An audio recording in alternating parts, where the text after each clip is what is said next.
Bismillahirrahmanirrahim. Assalamu alaikum students. This video is about geography of class 7 and we are doing our chapter number 3, that is introduction to atmosphere.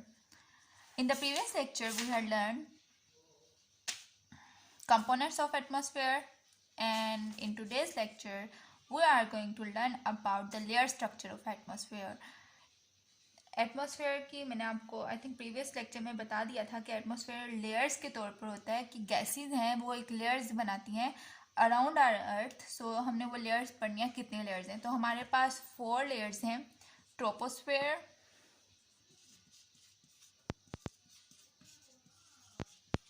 Stratosphere,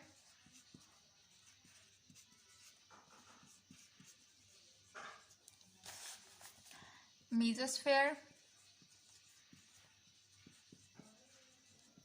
and the last one is thermosphere.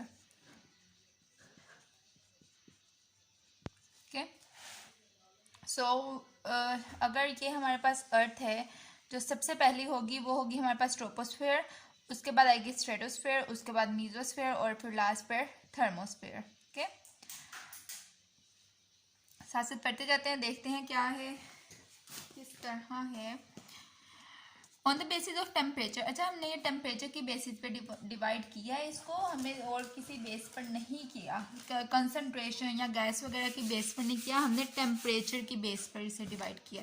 So on the basis of temperature atmosphere is divided into following layers: troposphere, stratosphere, mesosphere and thermosphere. Troposphere, the layers near the surface of earth is troposphere. जैसे बताया, अर्थ की surface के near जो होगी layer उसे कहेंगे troposphere. It is necessary for kinds of living things on earth. जितने भी लिविंग थिंग्स हैं सबके लिए ये ज़रूरी है layer. All activities on earth are due to it. हमारी अर्थ पे जो भी एक्टिविटीज़ होती हैं लाइक रेन, फ्रॉस्टिंग, स्नोइंग, जो भी होता है वो इसकी वजह से होता है.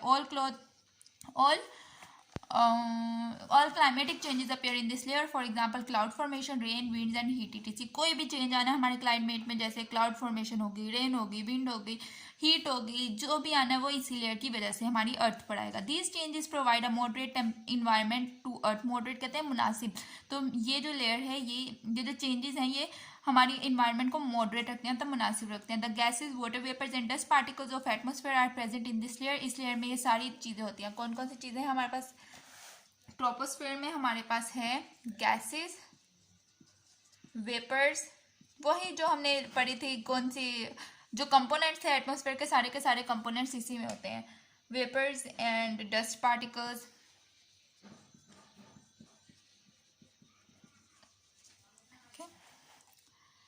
The temperature is in uppermost portion of this layer is about -60 degree centigrade. जो uppermost, इसका भी अब हमने, अगर हमारे पास ये है अर्थ है, इसकी ये लेयर है, तो इसको भी हमने 2 पार्ट्स में डिवाइड कर दिया. जो uppermost लेयर होगी उसका टेम्परेचर है -60 डिग्री. ओके, सो uppermost लेयर का टेम्परेचर है -60 degree, -60 degree. The temperature in this layer decreases with height. जैसे जैसे हम और ऊपर जाते जाएंगे टेम्परेचर और डिक्रीज करता जाएगा. It is present about 16 kilometre above the surface, above the earth surface. इतना 16 किलोमीटर, यहाँ से लेकर अब ऊपर 16 किलोमीटर तक ये हमारे पास प्रेजेंट है. Next, stratosphere. This layer is present above the troposphere. Troposphere के ऊपर लेयर होती है. इन this layer the temperature rises with height. Height के साथ साथ टेम्परेचर इंक्रीज करता जाता है इंस्टेड ऑफ डिक्रीजिंग. ट्रोपोस्फेयर में टेम्परेचर डिक्रीज करता जाता है, मतलब जैसे जैसे हम ऊपर जाते जाएंगे ठंड होती जाएगी. लेकिन अगर इसे देखें तो यहाँ पर डिक्रीज करता जाता है, गर्मी होती जाती है.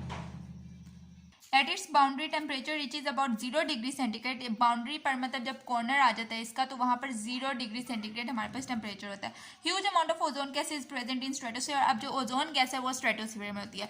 जो हमारे पास नॉर्मल गैसेज, जो रेगुलर गैसेज थी या फिर ये जो पोल्यूटेंट्स थे, ये सारे हमारे पास थे ट्रोपोस्फेयर में, और जो स्ट्रेटोस्फेयर में ओजोन गैसेज होती हैं हमारे पास. ठीक है. Sun rays favourable to which make sun rays favourable to environment. यही बताया था कि जो ओजोन गैस होती है वो अल्ट्रावायलेट रेज को आने से रोकती है, जिसकी वजह से जो सनरेज हैं उसे फेवरेबल बनाती हैं हमारे इन्वायरमेंट के लिए. Above troposphere this layer of stratosphere begins from 16 kilometre and Anders 50 kilometre. ये जो ट्रोपोस्फेयर है मैंने आपको बताया, ये अर्थ सरफेस है. जो ट्रोपोस्फेयर है वो है 16 किलोमीटर. ठीक है. अब उससे ऊपर हमारे पास आ जाती है 16 किलोमीटर की हाइट से स्टार्ट होती है और 50 किलोमीटर तक हमारे पास ये जाती है स्ट्रेटोस्फेयर. ठीक है. यहाँ था ट्रोपोस्फेयर और this one is stratosphere.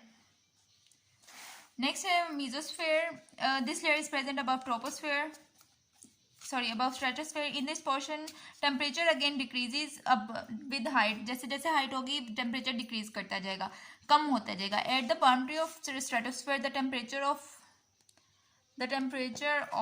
this layer,